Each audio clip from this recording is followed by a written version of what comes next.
शहज़ादे फ़नकार के बारे में ॻाल्हि करण वारा आहियूं, जंहिंखां अलावा सिंधी फिल्मनि में उन जो वजूद न हुजण जे करे पोइ उहा बेमाने थी वञे इंडस्ट्री।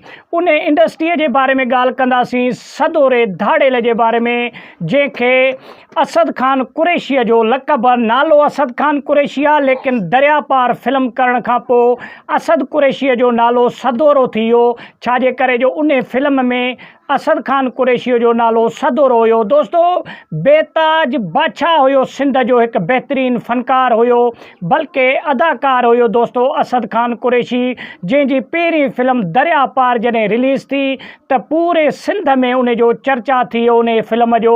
असद खान कुरैशी शिकारपुर जो रहाकू आहे। असद खान कुरैशीअ जी पैदाश 1995 में थी ऐं असद खान कुरैशी इलाही बश्क जे घर में पैदा थियो। दोस्तो, असद खान कुरैशी जो वालिद मोहतरम जो नालो इलाही बश्क हुयो। दोस्तो, शिकारपुर जो रहाकू आहे असद खान कुरैशी ऐं असद खान कुरैशीअ जूं तक़रीबन 100 खां मथे फिल्मूं रिलीज़ थियूं सिंध में ऐं सिंध जो हिकु बहितरीनु अदाकार चयो वेंदो आहे असद कुरैशी। दोस्तो, असद कुरैशी दरिया पार जेका फिल्म रिलीज़ कई उन में असद कुरैशी डायरेक्टर बि पाण हुयो ऐं जेको आहे सो लिखत गुज़ार बि पाण हुयो। जेको आहे असद कुरैशीअ जो दरिया पार फिल्म में हिकु धाड़ेल वारो रोल हुयो, जेको इंतिहाई बुरो रोल सम्झो वेंदो आहे, लेकिन हुन पंहिंजे इन रोल खे बि इंतिहाई बहितरीन सां निभायो, जंहिंजे करे पूरी सिंध बल्कि पूरी दुनिया में असद कुरैशीअ जो नालो थियो जॾहिं दरिया पार फिल्म करण खां पोइ। हालांकि असद कुरैशी जूं ॿियूं बि खोड़ सारियूं फिल्मूं आहिनि,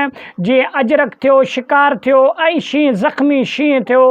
अहिड़ियूं खोड़ फिल्मूं जेको आहे सो असद कुरैशीअ सिंधी ज़बान में रिलीज़ कयूं ऐं असद कुरैशीअ जो हिकु बहितरीनु जेको आहे सो अदाकारी जेका सिंध वासियुनि खे अॼु ताईं बि जेको आहे सो इंतिहाई बहितरीनु लॻंदी आहे। असद कुरैशी हिकु बहितरीनु सिंध जो अदाकार आहे ऐं असद कुरैशीअ सां अॼु ताईं बि सिंध वासी दिलो जान सां मुहबत कंदा आहिनि। त वॾी महिरबानी, असद कुरैशी जी तव्हांखे अदाकारी कीअं थी लॻे त कमेंट्स करे लाज़मी ॿुधाइजो।